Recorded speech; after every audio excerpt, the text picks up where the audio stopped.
What is it that makes an individual rogue? And how does one of our most primal faculties get so completely shut down that not only does one kill, but also after killing disfigure and defile the dead bodies of the victims? And most importantly, can we figure out how to prevent such things from happening? Is about triumph. Like this one case, where they killed the person and made love, next to the dead body. It's about celebration and triumph, that it's about the sense of, like if you see, if one tries to understand it, like in old tribal cultures, you would have had this ritual that the enemy would be killed and then the head would be cut and then people would dance around or do some kind of a ceremony. So that's a modern version of it, that when people do something to feel triumphant, so then they act in such a bizarre manner. In most cases, victims were targeted without any provocation. Nearly all felt they were victims themselves and blamed their suffering on society at large. They had severely pent-up emotions and described in detail their inability to handle life. They were extremely brutal to their target, and they rarely did show any remorse. I think that this is a very common and a very disturbing phenomena which we have been seeing, mostly in the recent times.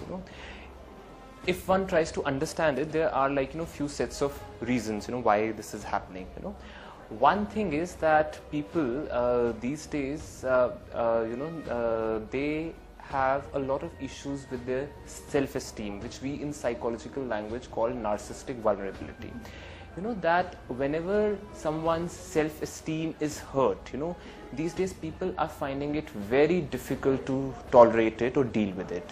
What happens is that if they feel injured or hurt, they need to inflict a greater injury on the other person to feel good, and in that moment their education, their rational mind, their reasoning, their ethical values, moral values, nothing comes to play. Second important characteristic is having a poor emotional control.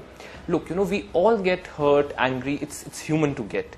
But in general, people who do these things, they have a short fuse. Some of these people, they also want to, succeed in life very quickly, make more money.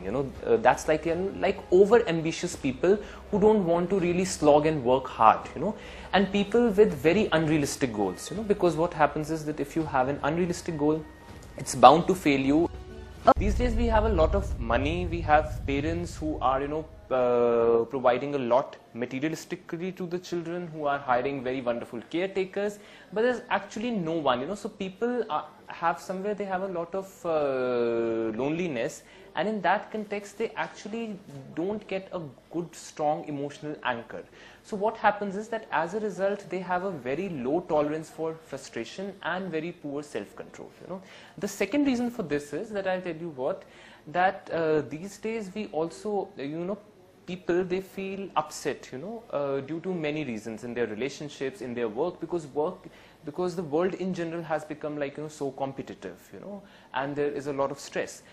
And then they, it's like that the rage keeps on penting up. You are angry with your wife, you are angry with your dad, you are angry with your boss, and then one specific day it's like a volcano which builds up, and then at any random target it just erupts, madly.